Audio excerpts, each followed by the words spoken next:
पश्चिम Asia से लेकर दक्षिण एशिया तक क्या एक नया शक्ति संतुलन बनना शुरू हो गया है। एक तरफ भारत और इजराइल अपनी रणनीतिक साझेदारी को लगातार मजबूत कर रहे हैं, तो दूसरी ओर पाकिस्तान, सऊदी अरब और तुर्की ने ऐसा रक्षा समझौता किया है जिसकी सबसे चर्चित शर्त है एक देश पर हमला तो तीनों पर हमला माना जाएगा। मक्का में 7 अगस्त को हुए इस समझौते को कई विश्लेषक संभावित सुन्नी नाटो या इस्लामिक नाटो के नाम से देख रहे हैं, लेकिन बड़ा सवाल यही है कि क्या भारत इजराइल की बढ़ती नजदीकी का जवाब है या इसके पीछे सऊदी अरब और पूरे पश्चिम एशिया की अपनी सुरक्षा चिंताएं ज्यादा बढ़ गई हैं। पहले समझिए कि मक्का समझौता इतना महत्वपूर्ण क्यों है। पाकिस्तान, सऊदी अरब और तुर्की के बीच हुए इस समझौते में सामूहिक रक्षा की प्रतिबद्धता है, यानी किसी एक सदस्य पर सशस्त्र हमला होता है तो उसे तीनों के खिलाफ हमला मान लिया जाएगा।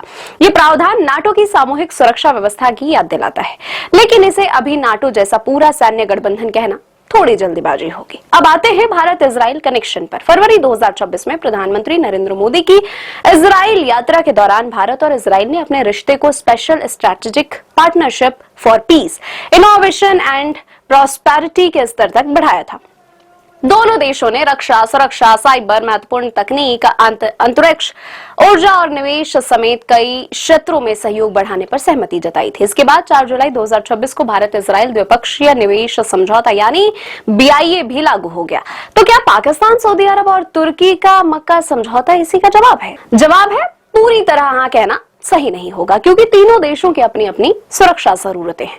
पाकिस्तान के लिए भारत सबसे बड़ी सुरक्षा चुनौती है, तुर्की के अपने क्षेत्रीय सुरक्षा हित है, वहीं सऊदी अरब के सामने ईरान, यमन के हूती विद्रोहियों और क्षेत्रीय अस्थिरता से जुड़े खतरे हैं।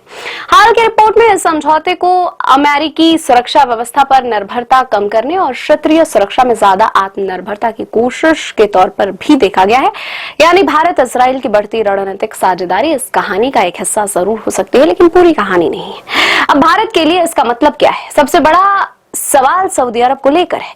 भारत और सऊदी अरब के रिश्ते सिर्फ राजनीति तक सीमित नहीं है।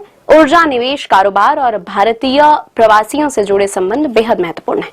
दूसरी तरफ पाकिस्तान के लिए यह समझौता रणनीतिक रूप से महत्वपूर्ण हो सकता है, क्योंकि उसे सऊदी अरब की आर्थिक ताकत और तुर्की के सैन्य एवं रक्षा तकनीकी क्षमता का समर्थन मिल सकता है। और तुर्की के लिए यह पश्चिम एशिया और मुस्लिम दुनिया में अपनी रणनीतिक भूमिका बढ़ाने का एक नया अवसर हो सकता है।